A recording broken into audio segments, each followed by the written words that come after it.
Bonjour, je suis Caroline Wild, Wild Communication, donc agence de communication et événementiel, membre du BNI Santos à Agno.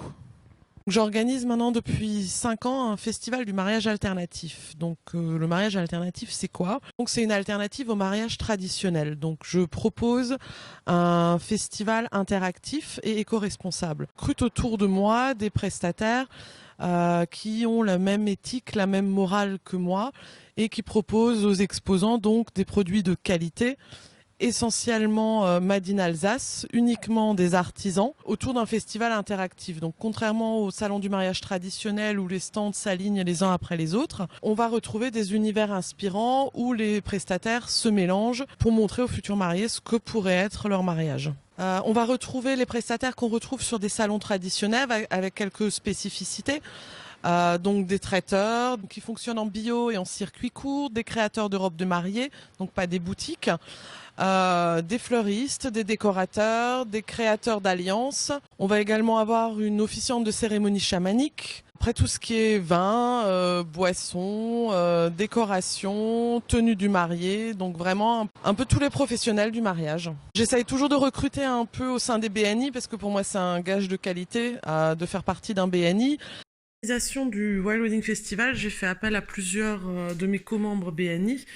Donc au sein de mon BNI, j'avais posé la question à vin et terroir qui collait à 200% avec le concept, mais malheureusement pour lui la date ne collait pas.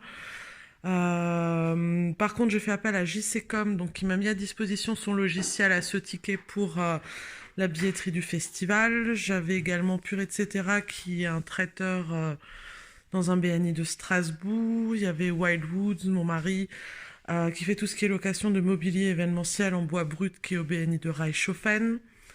Dimension DJ, qui est donc Adrien, qui est au BNI Kléber, il me semble, à Strasbourg. Eva de la Gapante, fleuriste également à Schiltigheim. Et Camille à l'eau de rose, fleuriste au BNI de Barberousse. On en a quelques-uns qui n'ont pas pu venir à cause du Covid, caviste qui devait venir aussi. On a une fleuriste donc qui est exposante depuis très longtemps mais qui ne fait plus partie d'un BNI pour l'instant. Donc j'essaie toujours d'avoir des membres BNI au sein du festival. Pour le Wild Wedding Festival édition Winter qui aura lieu les 30 et 31 janvier à la Cité du Train à Mulhouse, j'ai également déjà contacté plusieurs co-membres BNI. Donc Pure etc. Sera à nouveau de la partie. Il y a un petit nouveau qui nous rejoint qui est dans un BNI, mais je ne sais pas lequel, qui est Chips Event 68. Il y a également Dimension DJ qui est dans le BNI de Roufac.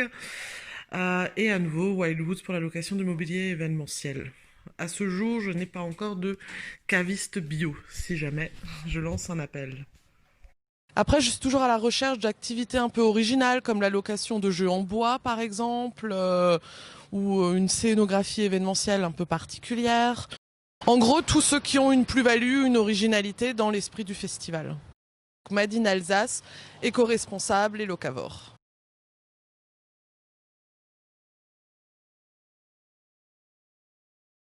Moi, je représente une agence de communication 360, donc je prends en charge l'ensemble de l'image de l'entreprise. J'aime bien dire que l'image d'une entreprise, c'est l'ensemble des signaux qu'elle renvoie vers l'extérieur.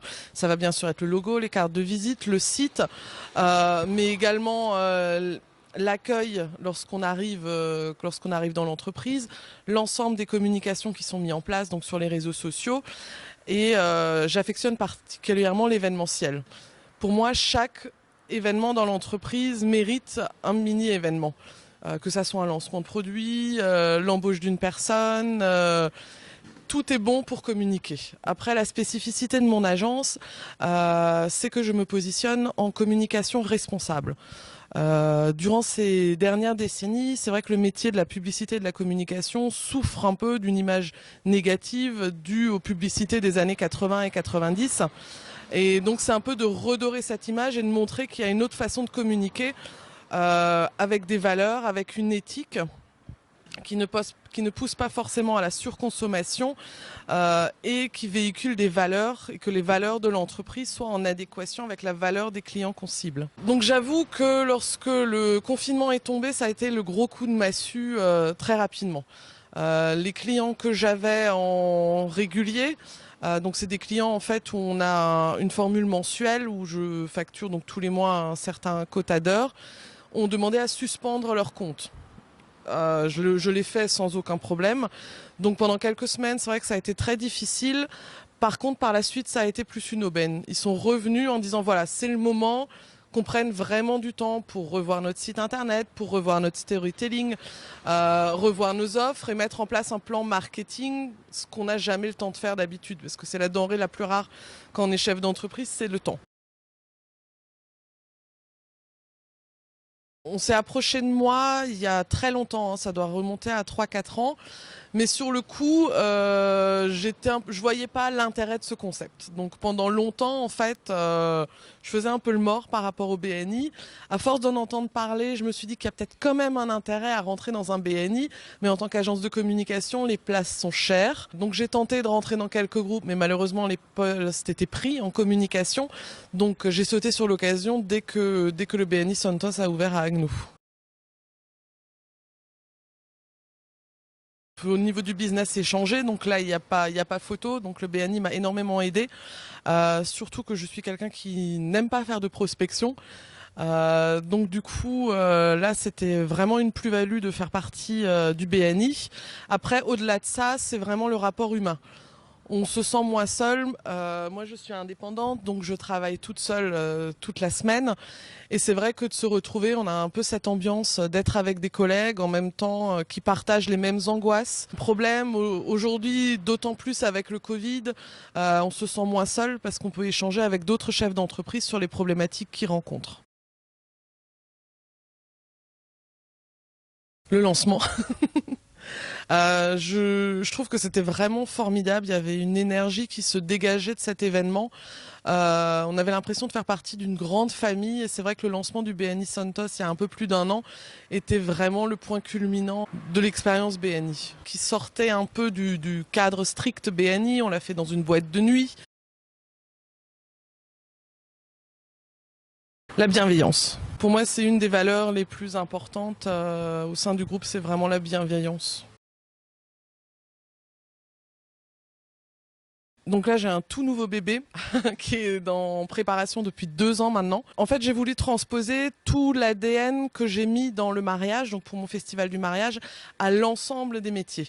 Donc en juillet prochain, en Alsace du Nord, j'organise un immense festival qui va être à mi-chemin entre un salon professionnel et un festival. Donc on va retrouver tous les acteurs locaux qui œuvrent dans le développement durable, dans l'éthique, dans la transparence, que ce soit dans l'habitat, donc tout ce qui est construction de maisons passives par exemple, mais également la décoration de l'habitat, l'utilisation de matériaux non polluants, que ce soit dans la nourriture, donc tout ce qui est producteur, traiteur qui fonctionne en bio en circuit court, tout ce qui est bien-être, donc fabrication, donc les producteurs de cosmétiques locaux par exemple. Et tout ça dans un univers ultra interactif, donc tout comme le festival du mariage, où on pourra tester, il y aura des ateliers interactifs, il y aura des cours de méditation, du yoga, des groupes de musique qui jouent. Voilà, donc c'est un gros événement qui est en préparation pour juillet, donc le 4 et 5 juillet 2021. Donc si des membres BNI sont intéressés, c'est avec grand plaisir. On vient d'ouvrir les inscriptions début septembre. Et donc ça s'appelle le Slow Festival. Pourquoi Slow? En fait, c'est un retour à une vie plus lente, plus respectueuse et en harmonie avec l'humain et la nature. En opposition avec tout ce qui est fast food, etc. C'est slow, donc slow-festival.com. Donc ce sera en Alsace du Nord, à l'étang du Cygne, à Merzwiller, donc en face de Triba, pour ceux qui connaissent.